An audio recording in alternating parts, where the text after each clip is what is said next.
everyone. Welcome all. Very late broadcast. I had a very busy day. Um, it's just been a lot going on this week. A lot of stuff dealing with troops. I had to draw from my experience with military personnel, a lot of which live in my family. I got like this group text, thanking all of the contributions my family made in the military. Like, thank you for your service. Thank you, thank you, thank you.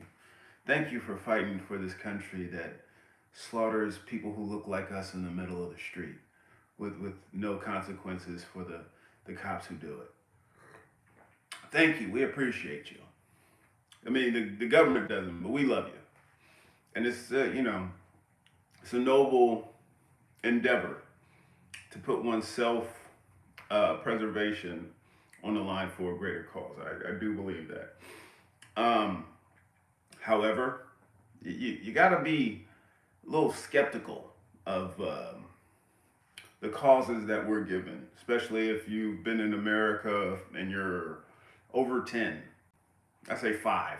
By five, you've seen enough wars where it's just like we're on the wrong side of every war. You just start to catch on like, maybe Jack Jones bullshit. Maybe it's just preparing me to go and kill people so my government can rob them. Then I come home and then they rob me. And you may have heard me mention before, both my parents worked at military bases that were knowingly exposing them to dangerous carcinogens, right? Now, I had this conversation when I was at a city council meeting, trying to get, at least on the local government level, to get, people to denounce um, the genocide going on in Gaza. They were trying to call for a ceasefire on a local level, which I realize they're not the federal government. But our federal government's totally corrupted. Uh, it's like no one's calling out Joe Biden. No one's calling out the Democrats who are rooting for genocide. I mean, there are people, they're getting in trouble for just mentioning it. A lot of people are losing their jobs for speaking up against genocide, the colonial theft. They're getting called anti Semitic for speaking up for Semitic people who are being slaughtered. So, I mean, I'm very aware of the game that's being played. And I think most people are by this point. That's why we're seeing these millions of people coming to protest all of this shit. But our government, the government that's poisoning all the military folks, they're still in bed with Israel because Israel is a powerful tool. I don't even think it's our tool. I think we're both tools of the same governments. Um, when we signed the Lend-Lease Act back in the 40s or 30s, 40s with FDR and Winston Churchill, we became big Ukraine or big Israel, right? And it seems like we always align with Israel, but it's really because we're aligning with the interest of these European thugs. So, um, Iraq, that's our war, right? Except Britain was with us, right? And before we even thought about Iraq, before the first Iraq, back in 1920, Britain ran up in Iraq because after the fall of the Ottoman Empire, they were like, that's our land now. They were just like, all this is ours, right? So, once we became their little bitch, I mean, we're really Europe's bitch because Vietnam, that was a French war. Um, like we spend all of our money on we don't have health care. Cities are falling apart. Everybody's going homeless. Corporations buying up all these houses. The military people who go out and work for the government, they don't kill themselves after the moral injury of like realizing that they were the bad guy. Then they live in the streets with PTSD. That's if they're like, if they have a soul, there's something in them is broken. But if they're just the pure psychopath, then they're the cream of the crop in the society. Like they get themselves a corporation, they run shit. They continue to recruit more people to ingest more PFAS, the forever chemicals that are killing all of our military vets that we claim to care so much about. Yeah, this is the contaminated water that was on my mom's base. If you can't see the article, it says military PFAS lawsuits. Did you get sick from contaminated water? My mom's military base had a class action lawsuit, and it was exposed that they knew what they were doing, what they were exposing the troops to. Everybody who was there, if you were just working on the military base, you had nothing to do with the military, you were exposed to this. Same with the naval base my dad worked at. So the question then becomes, how do we um, show appreciation for these noble people who actually sign up to the military because they think that they're going to be making the world a better place? They really do. You know, there's some people they just like, no, I want to kill brown people. You know, I just want to like, you know, it's like the Bizarro Land Dexter. You know, he wasn't trained by a cop to, you know, go after people for with the evidence and just, you know, because Dexter's whole thing was he was a serial killer of serial killers. Right, that was his thing. It sounds noble. You can argue, you know, that he's a blood spatter analysis. That's kind of bullshit. You know, it's not really good evidence, and it's like an increasing number of people who are saying that. Okay, understood. But like, if someone who had a proclivity to kill people joined the military, um, they'd be the worst versions of themselves, right? But then there are, like I said, the noble people who think that they're doing the world a service. How do we repay them? I think we gotta these these companies that are dumping chemicals in their water as well as ours, killing all of us. We need to do what France did, what Africa did when they started overthrowing their colonizers. Just run into the corporations and bring justice to those motherfuckers. Right? Just, I mean, something's got to be done. I mean, we could look at the corporations because they set up shell companies to avoid paying what would actually help alleviate the problem more. Not that money could help everything, but there's a lot of costs that aren't close to being covered by the shell companies, right? And it's just like you know, dealing with the whole shit with my dad. They give you a fraction of nothing, you know. Yeah, and then like when you get sick, you don't get the treatment.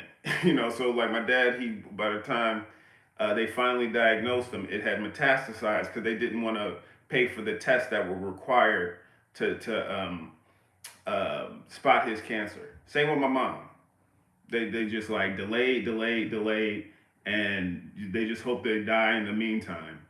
And then they give like a little pittance of what these people. I mean, because no amount of money can pay for the loss of someone. You know, if you ever lost someone, it's just like, yeah, people fight over the money afterwards. But you know, uh, unless you're a psychopath, and there are some out there, most people would rather have the money. I mean, the person than the money. Um, but yeah, yeah. So it's just like, you know, we need these corporations got to go out of business. Right now, they're in control of our not only our government and like sending these people off to die for nothing. Um, they're in control of the world and the world's government. They're the biggest terrorists. You know, they're making us into the biggest terrorist state. You know, and they know what's coming. You know, they know that the military people are going to catch on. Like, okay, we're poisoning all of y'all.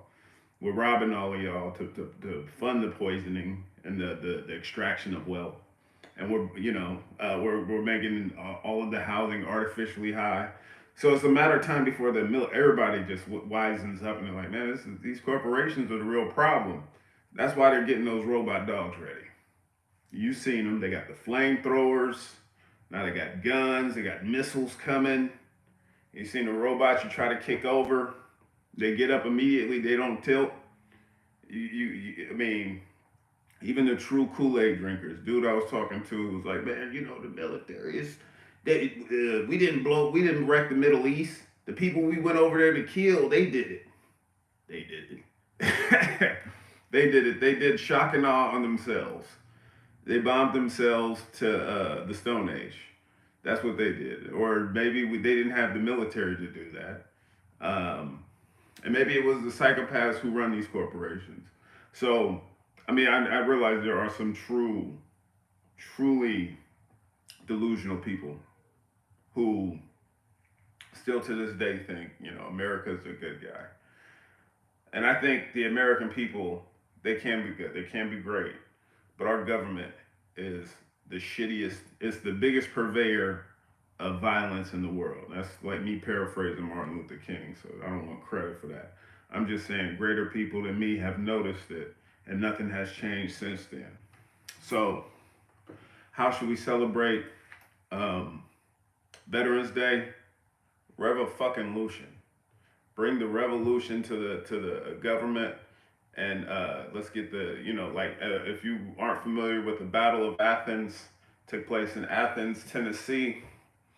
That's when a bunch of people from World War II came back from the military, and they noticed their government was totally corrupted, just corrupted shit. They were just like killing people randomly, people who didn't get down with their program.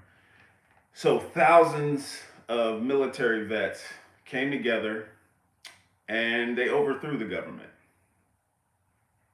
Those are the heroes we need to be celebrating this Veterans Day. Those are the heroes we need to bring back this Veterans Day. Um, I look forward to it. I know a lot of you motherfuckers are sick with some of the shit that you had to do. That's why we got these extremely high suicide rates. You got that moral injury, something in you that's just like hurt, and you want to do something to adjudicate all of the bad shit that you did. Don't kill yourself. Even though I know some of those suicides are real, I believe a good amount of those suicides are like the suicides that friends of the Clinton family commit. Like it's an assisted suicide. It's like you were thinking about exposing the wrong person kind of suicide.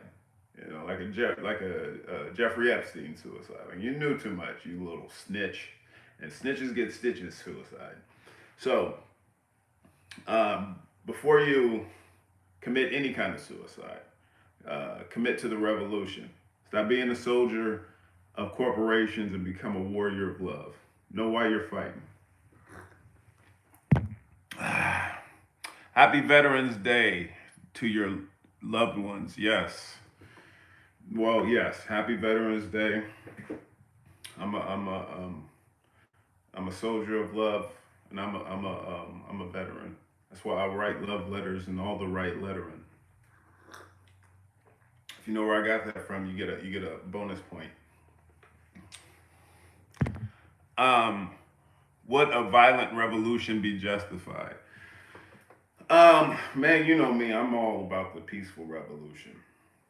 I'm like usually the only person um, at the organizing events who's like calming people down. Like, let's not get the guillotine. I want to see the rich people like doing the perp walk, locked up, turn their life of poverty into a live television show.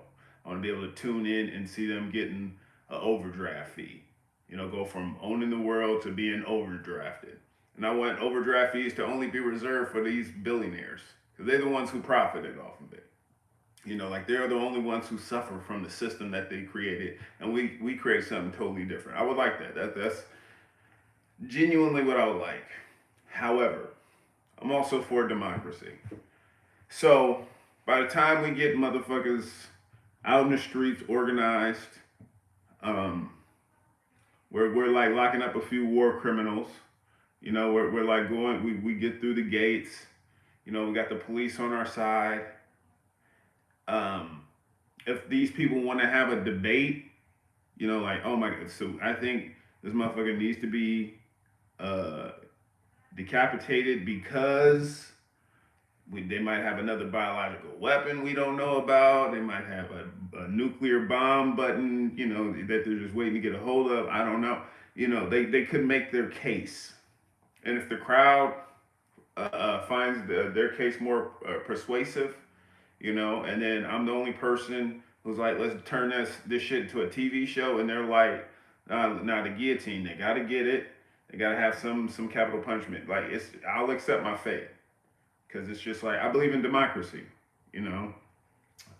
So I am pro democracy when it comes to that, and I think it was JFK who said when you make peaceful revolution impossible, you make violent revolution inevitable. So I don't know. I'm not for the violent revolution myself, but like I said, democracy. It's a democratic process for me. I mean, if you ever heard Revolution the musical, it got a song on there dealing with that whole subject matter. But yeah, it's just the abbreviated version of it. All Western nations are children of the British. Yeah, British evilest empire ever. And you can't forget there is an order to it. Okay, because before it was the British they were inspired by Rome, right? And the Romans they moved to Britannia, like some of the leadership after they fell apart. Um, and then they be mixed in with the British. That's why the Hitler he loved the Romans. That was the First Reich. Then the British Second Reich, right? Then of course Hitler was the Third Reich, but his whole thing was setting up the Fourth Reich, which I always said was America. But now watching Germany's response to the Palestinians, they're talking about they're gonna be sending troops there and all this shit because they stand with Israel. I think Hitler's the Fourth Reich was probably Israel. We're the Fifth Reich, or maybe four and a half. I don't know. Maybe we're just still considered a bitch puppet of the British, because London is a corporation, and I was gonna say our company is run by corporations. I meant country, but either works. It's a company. It started off as a business venture. It's an experiment. We create a society where we have this for-profit model in healthcare. People are dying left and right. It's the most inefficient, most expensive, most profitable, if you're in the correct circles, form of healthcare. Doesn't work. Other countries have better health outcomes. However, uh, United Healthcare has this whole plan to bring slowly and creepingly our form of healthcare to the UK. Um, Coincidence? I think not. I think it's like these same corporations. They're learning what a large group of people will deal with. Being poisoned, um, getting the shittiest form of healthcare, going broke, trying to save yourself from the poison that they profited off of giving you. Because like, let's not forget, it's like the same class of people who run everything. So BlackRock, Vanguard, they brag about owning politicians. Our whole country is run by hedge fund managers. You think you got all these options and choices and like bullshit, but it's really like a small group of people buying up everything, ensuring that you got the least quality for the highest profit for them. So, um, yeah, and this is just them slowly cooking a frog, seeing what they can get away with. So far, we haven't had a major revolution to overthrow these corporations. And that's why the rest of the world is getting worse because they think they can get away with it. But before they bring it to us, they try it in other colonized lands. So yeah, but they use more blunt, naked force to enforce their rules. And now they're getting to that point in the U.S. It's just like they're not even trying to hide a lot of this shit. You will own nothing and you will be happy. They're planning a great reset of sorts.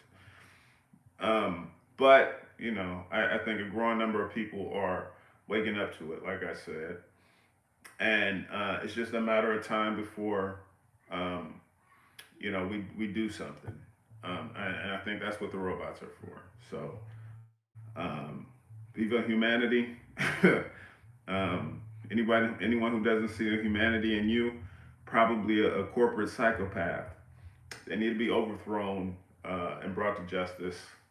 And I'm willing to join with anybody to help that vision come to fruition. So, um, yeah, like I said, let's talk about it.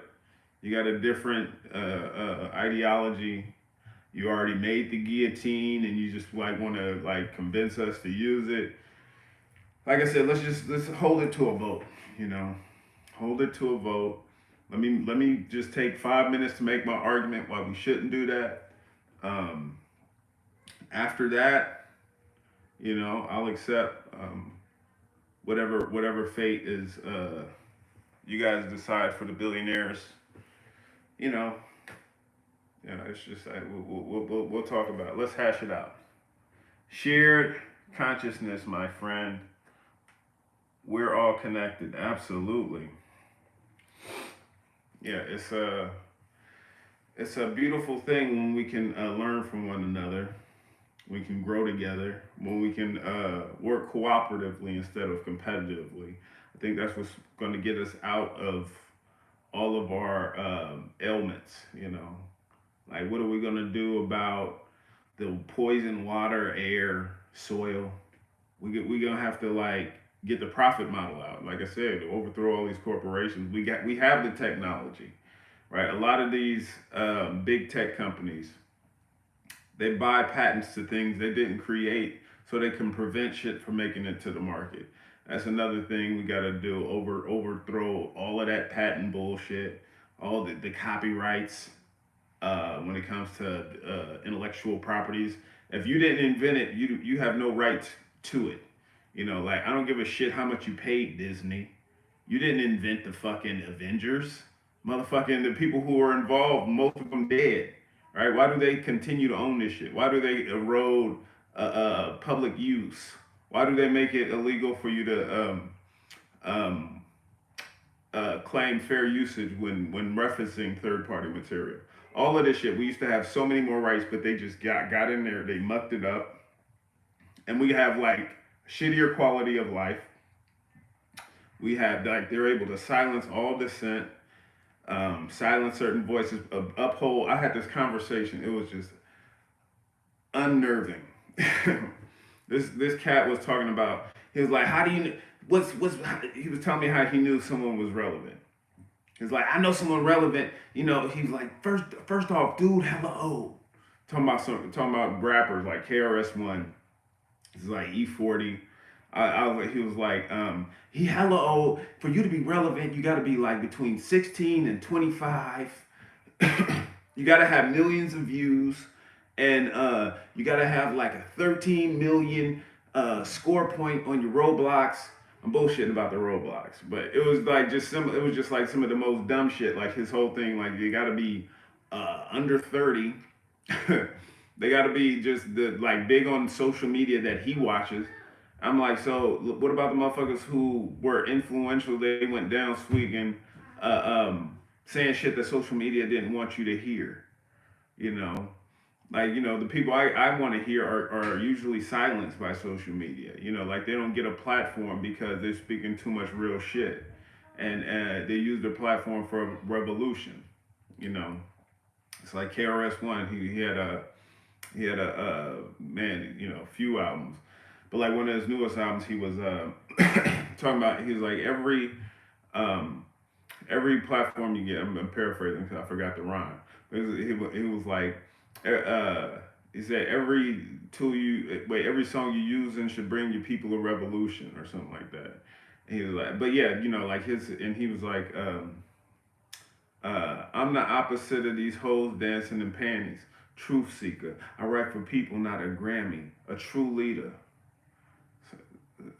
Talking about ancestors and family, something like that. But you got to listen to the songs. But yeah, he's trying to spread that consciousness. Wake people up to the game that's afoot. He's even a teacher. Like he gives lectures and whatnot. And it's like voices like that, I think, are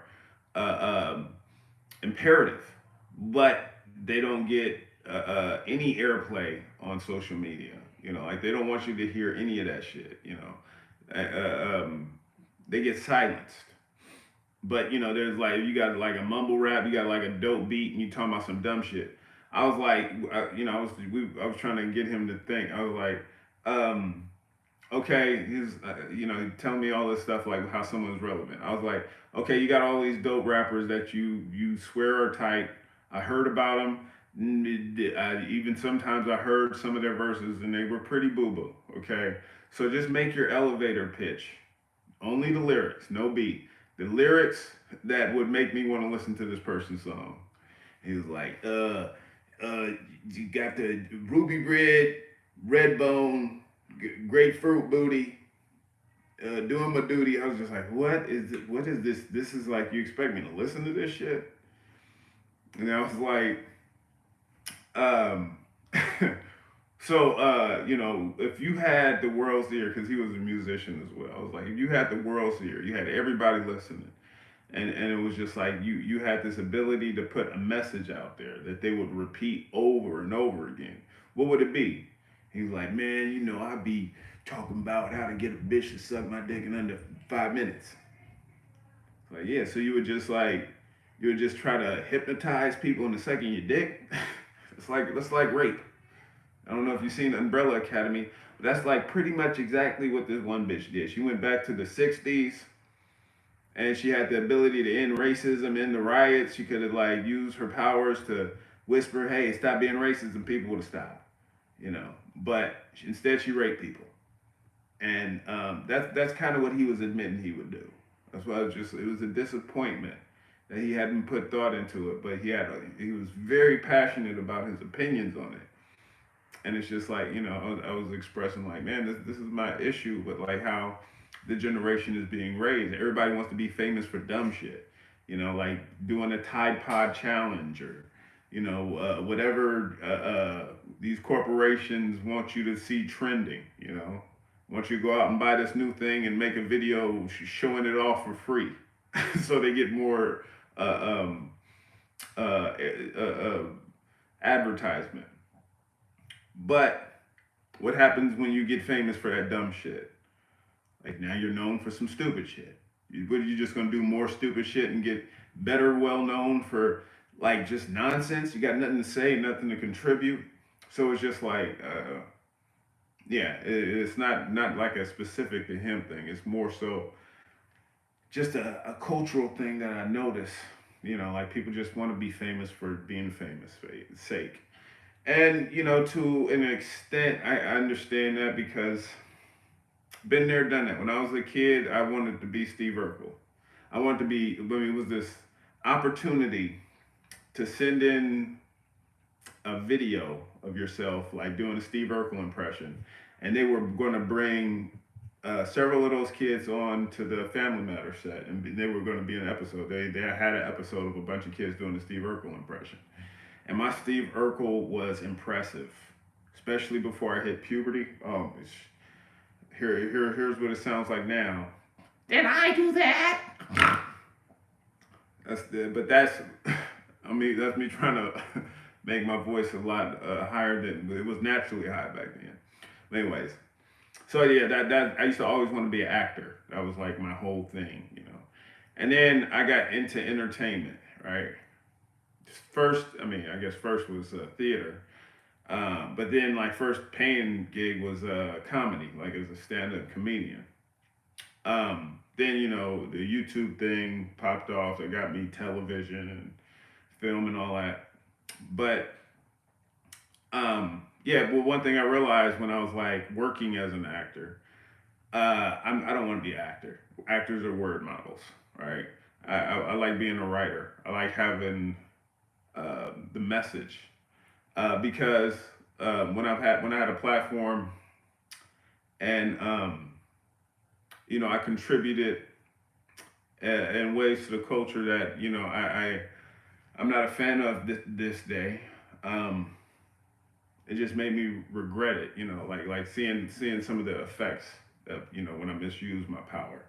Like when I had like mentioned this before, but it was like a young lady doing like a dancing thing, made a video because people kept requesting me to like fucking evaluate this video, and it was super viral.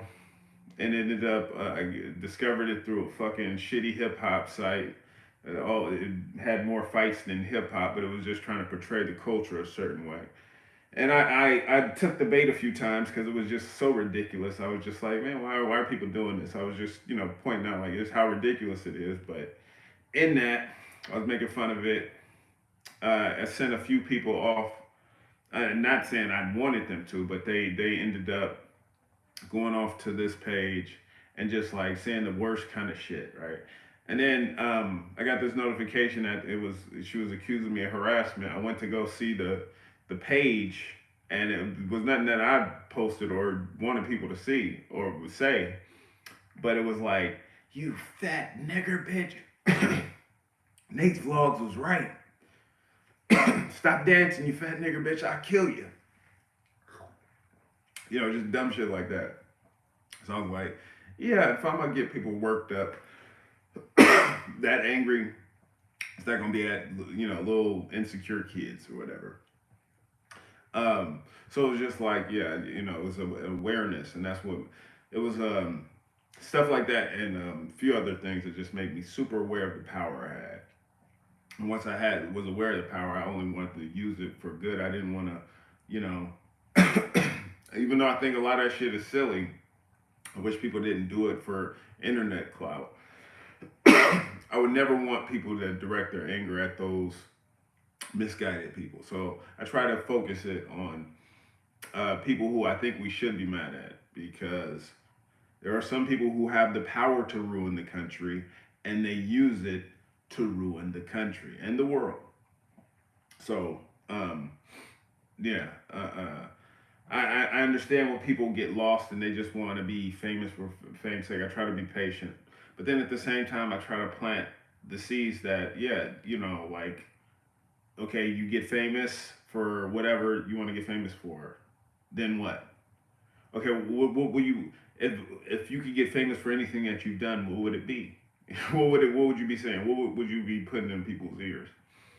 And sadly, a lot of people, they just want the fame without thinking about it. And yeah, and it's just, maybe it's just me having the ability to understand what it's like to have like that kind of influence, and using it for right. But then, and then also when I started like using my influence differently, that's when I had the most um, issues with the corporations. Because when I was a big part of the direction I was going at one point was decided by these people in meetings when I was working at a network. They got bought up by AT&T, and they were just like, they were just very manipulative. Like, bring me in. Oh, we love everything about you. Oh, you're an amazing artist. And at that point, I was like one of their biggest draws. I had more subscribers than most of the people on their network. So they brought me in, and they'd be like, we love everything about you. Now change these 50 things that make you who you are, and we're gonna make you so much money.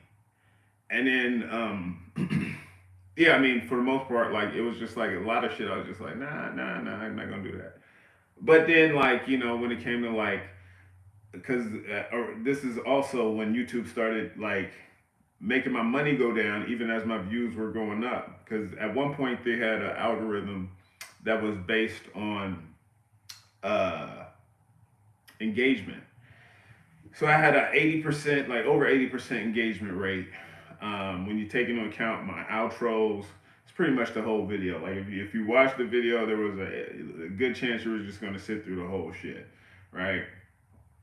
Um, so that when the algorithm favored that kind of stuff, I was getting my ass kissed, and they were trying to direct me into a certain direction.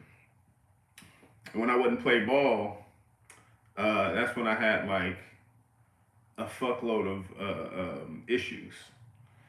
Um, yeah, and I think with like for me, my heroes have the heart to lose their lives out on the limb, and all I remember was thinking, I want to be like them. Ooh, does that make me crazy? Maybe, I don't know, but I think more people they're going to be having. If I'm going to be paying attention to them, they gotta be saying something of substance. They gotta have like some principle. They gotta have like something that just lets me know that they hold shit sacred. Because today's commodified world, nothing is sacred. People kill for money. They just go out and slaughter people for an education, for a house. Shit that people take for granted in other countries. Right? Motherfuckers fuck for money. They let you do anything to their body. They have like no uh, um, nothing stopping them. Like, nothing is just like, you know what? That's a little bit more precious than your money. And when you put money above all, you're lost. and we have a very lost society. Um, like we got people who can single handedly wipe out all of the world's woes. They don't do it. Matter of fact, they use that to create more problems.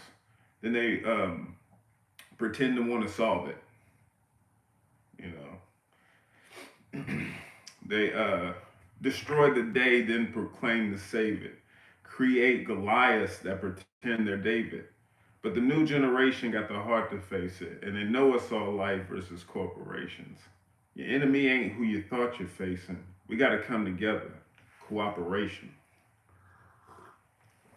Hey, what's up, Nate? We were discussing the Veterans Day.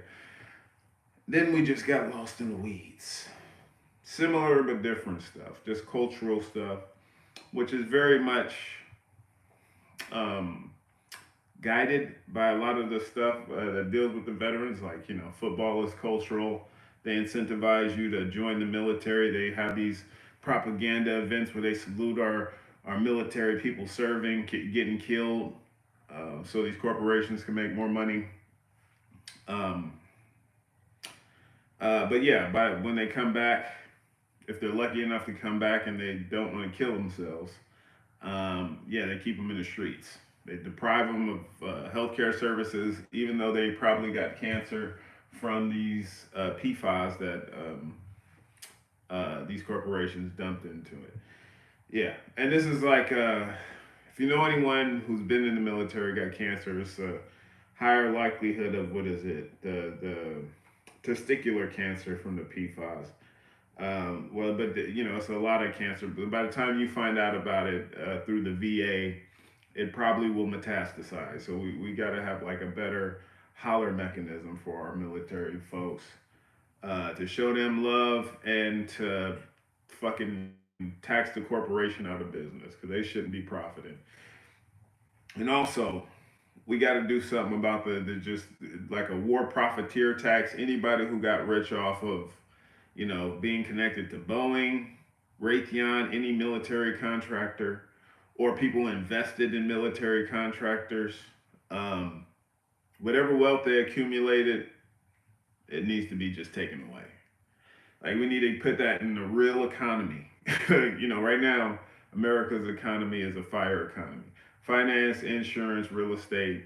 I guess you could say fire rule because weapons, which is the worst way to invest. It's like billions of dollars that gets destroyed on impact.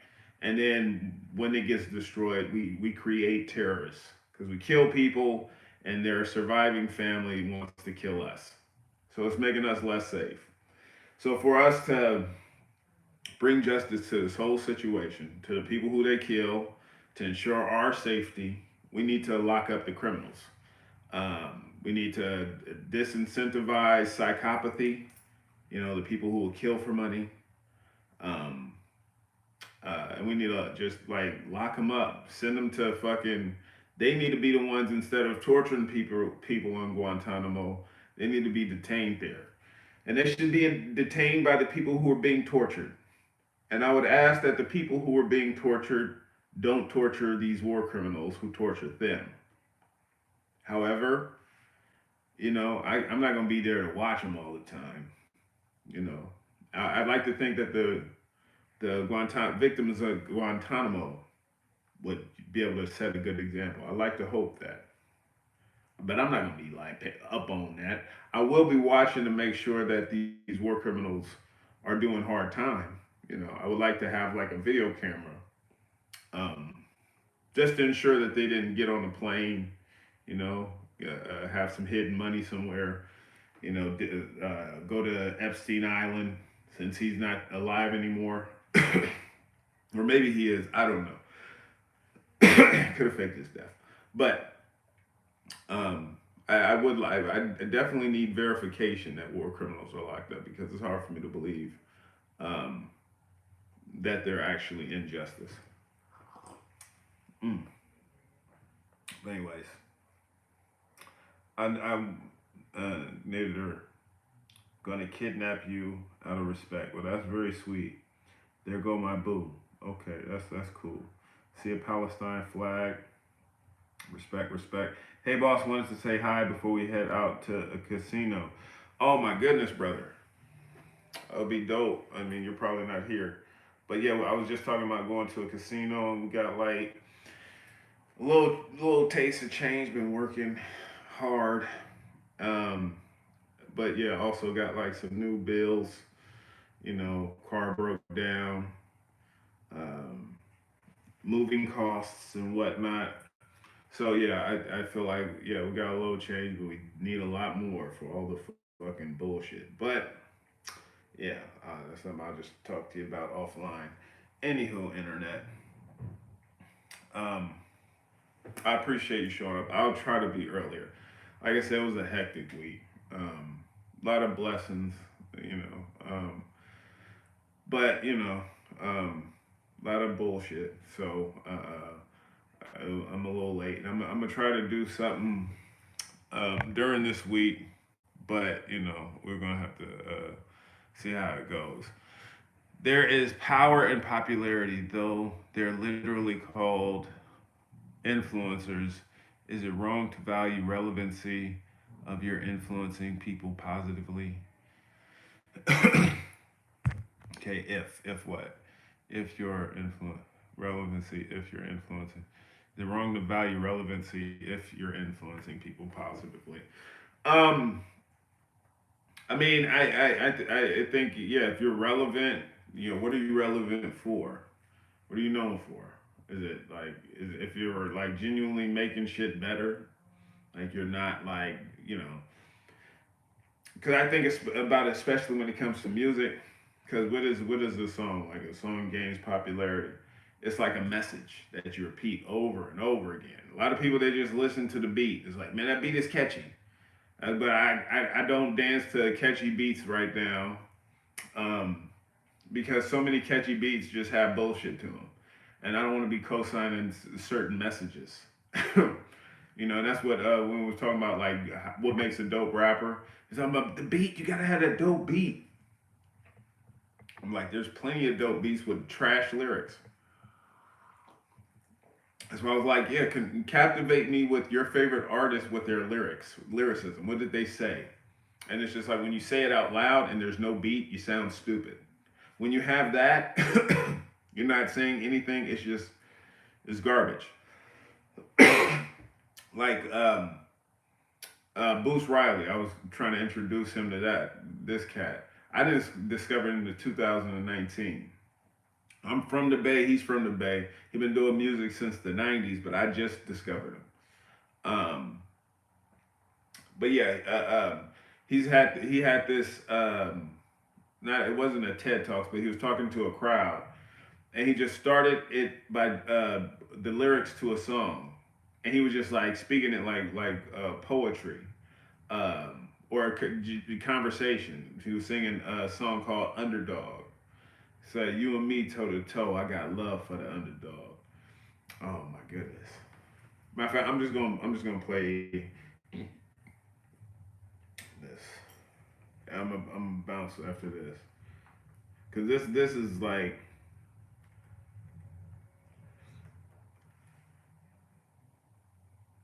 uh this is the mark of dope artist in my eyes. Um, why am I getting shoes?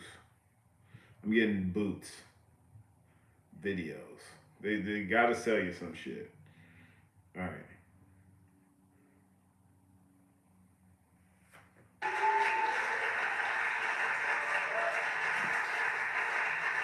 Malcolm X. This Halloween I was Malcolm X, but that's another story. No thanks. Fuck you too. What the This is fuck for am I my paying? folkers who got bills overdue. This is for my folkers on check 1, 2.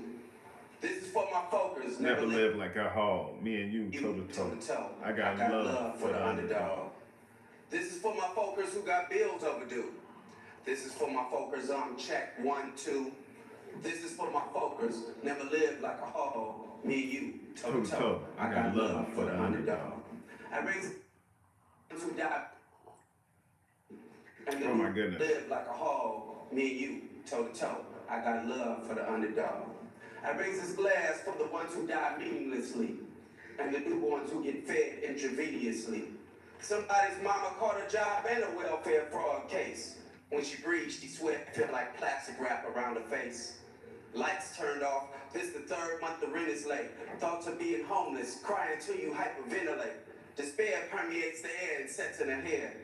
The kids play with that one toy they learned how to. Oh my goodness, I'm just gonna undo it. You can't see the video anyway, so hold on. Turn that shit off. Never seemed to be a celebration. Bills they piled up on the coffee table like they decoration. Heaping spoons of peanut butter, big ass glass of water. Make the hunger subside. Save the real food for your daughter. You feel like swinging haymakers at a moving truck. You feel like laughing so it seems like you don't give a fuck.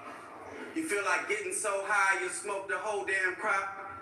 You feel like crying, but you think that you might never stop. Homes with no heat stiff your joints like arthritis. If this was fiction, it'd be easier to write this. Some folks try to front like they so above you. They tear this motherfucker up if they really loved you. This is for my folkers who got bills overdue. This is for my folkers, check 1, 2. This is for my folkers, never lived like a hog. Me and you, toe to toe. I got love for the underdog. There's certain tricks of the trade to try to halt your defeat. Like taking Tupperware to an all-you-can-eat. Who know that one? Returning used shit for new, saying you lost your receipt. And writing 4-figure checks when your accounts deplete. Then all your problems pile up about a mile up. Think about a partner you could dial up to help you out this vile stuff. Whole family sleeping on the futon while you clipping coupons, eating salad, trying to get full off the croutons. Cross town, the situation is identical. Somebody getting strangled by the system and its tentacles. Misconceptions raise questions to be solved. A lot of dope boys is broke. A lot of homeless got jobs. You can make 8 bones an hour till you pass out and still be ass out. Most pyramid schemes don't let you cash out. They say this generation made the harmony break. But crime rise consistent with the poverty rate. You take the workers from jobs, you gon' have murders and mobs. A gang of preachers screaming sermons over murmurs and sobs, saying, pray for a change from the Lord above you. They tear this motherfucker up if they really loved you. This is for my folkers who got bills overdue. This is for my folkers, check 1, 2. This is for my folkers, never lived like a hog. Me and you, toe to toe. I got love for the underdog. You like this song because it's relatable. It's you in the rhyme. We go to stores that only let us in 2 at a time. We live in places where it costs to get your check cashed. Arguments about money usually drown out the tech blast. Work 6 days a week, can't sleep Saturdays though. Muscles trembling like a pager when the battery's low. And you still don't know where the years went. Although every single shift feel like a year spent. And you could write your resume, but it wouldn't even mention all the life lessons learned during 6 years of detention. And how you learned the police was just some handicappers on the ground next to broken glass and candy wrappers. So don't accept my collects on the phone, just hit me back at the house so I know I ain't alone. And we could chop it up about this messed up system. Homies that's been killed, how we always gonna miss them. It's almost impossible surviving on this fraction. Sip a 40 to the brain for the chemical reaction. You gotta hustle cause they trying to push and shove you. Tear this motherfucker up since I really love you. This is for my folkers who got bills overdue. This is for my folkers on check 1, 2. This is for my folkers, never live like a hog. Me and you, toe to toe. I got love for the underdog. Yeah, for me, someone can do that. Like, not many artists can like just sit and recite their lyrics like a speech conversationally, and just have impact. And I feel like that's what Boots Riley is capable of. You know, people like KRS-One capable of, Nas. But it's a small sliver of the community, and it's usually not the rappers that get the attention. So yeah, on that note, tying it back in with the veterans, I'm gonna help tear this motherfucker up because I really love you. Let's do this for the underdogs. Bring the revolution. I love y'all. So be good to each other, and stay tuned. I'll be doing something throughout the week. It's gonna be busy, but I'm gonna find some time, make up for the fact that I started at 9, and yeah, it's gonna be more reasonably timed. So toodles, and be good to each other.